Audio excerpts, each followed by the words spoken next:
Well, the South African Municipal Workers Union is threatening protest action in Bojanala Platinum District Municipality in the northwest. This after the municipality's failure to pay workers their salaries on time.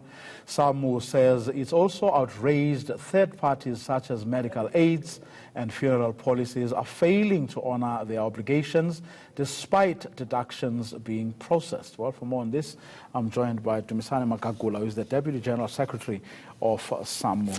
Dumisani, good evening, and thank you very much for your time. We did speak to some of your comrades yesterday who said that they had been engaging with the government on this, yes. Minister of Kokta, to try and resolve what you believe is the main cause of this problem. And it would seem that neither the minister or her colleagues, in government actually take this seriously or think it's as urgent. Thank you, Vio, and good evening. We, as Samwu, have been able to have a meeting with the minister to raise these issues. And out of a total of the municipalities in South Africa, the number is growing. In the last 6 months, 32 municipalities have not been able to pay workers' salaries on time. With that is the total non-payment of third parties, including the pension funds. We have raised this with the Minister of Kokta, together with the Deputy Minister. And yesterday we were able to get some response from the Minister when we raised more especially the issue of Bojanala. But what has happened is we have now been directed to the Department of Treasury, and we believe that we're going to have an intervention soon with them. But this problem... Is that what the minister has told you? That's the direction that we're getting from the minister, because she could not intervene directly in Bojanala.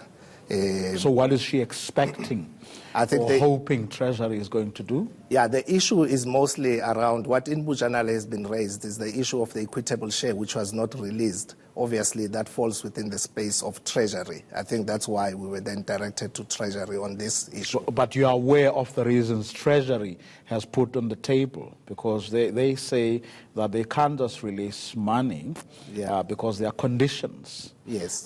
If these conditions are not going to be met, then they can't give the municipalities the money. Yeah.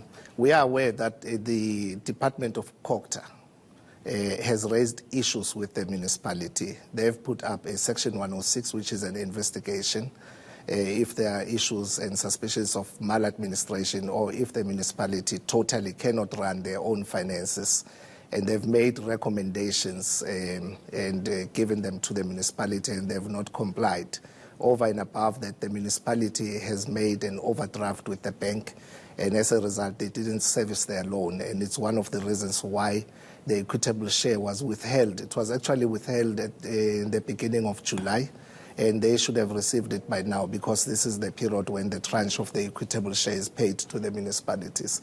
But generally, the municipality should not be relying on equitable share, because equitable share is only part of the revenue. They should be collecting revenue, they should be managing their finances correctly, and they should be giving service delivery to communities without necessarily relying on this intervention by the provincial. Well, a point that was made by Water Affairs, I was speaking to the DG of Water Affairs a little earlier, says the fact of the matter is that many of these municipalities simply can't generate their own revenue. It's as simple as all that. Yes.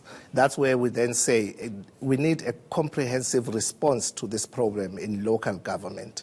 And the response is multifaceted, that should the kind of intervention that is necessary for local government. The calculation of the equitable share does not assist. You have most of these municipalities who are now struggling are municipalities in rural areas where they're not able to collect revenue for a number of reasons, but mostly economic reasons.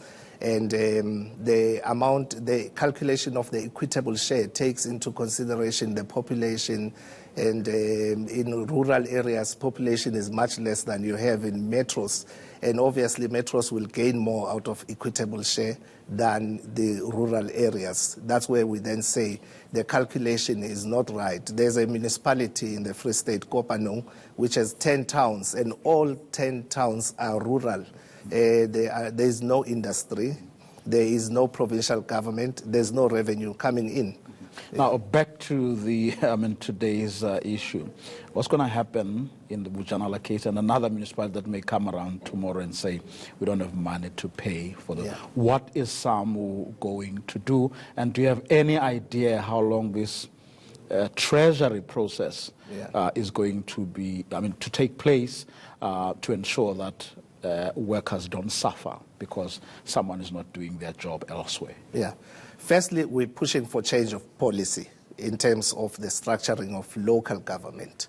And that's why we're going on a mass action as Samwu, because we've raised these issues over and over again. So we're pushing for change of policy. Secondly... When are you starting with your mass action? Look, in August, we're going out. National office bearers adopted a program this week. We're going out to the different provinces, and we've identified these municipalities. We're engaging both municipal workers and the communities in order to raise this, because the core of it is the basic service delivery that the municipalities should give to communities. So we're going on a mass action, but secondly, we're also raising through COSATU the change of policy and the way that municipalities are structured. And we really believe that there are too many hands on the problem. When provincial government comes in to intervene in a municipality, they don't bring monies that are necessary to solve the problems. And they throw money at a problem in some instances because they still give money to people who have been proved to be corrupt and who have failed to run municipalities with good accountability. Yeah. That's why we're going to leave it for this evening. Thanks very much. Thank you very much for coming through. Dumisani Makakula, who is the Deputy General Secretary of Samwu.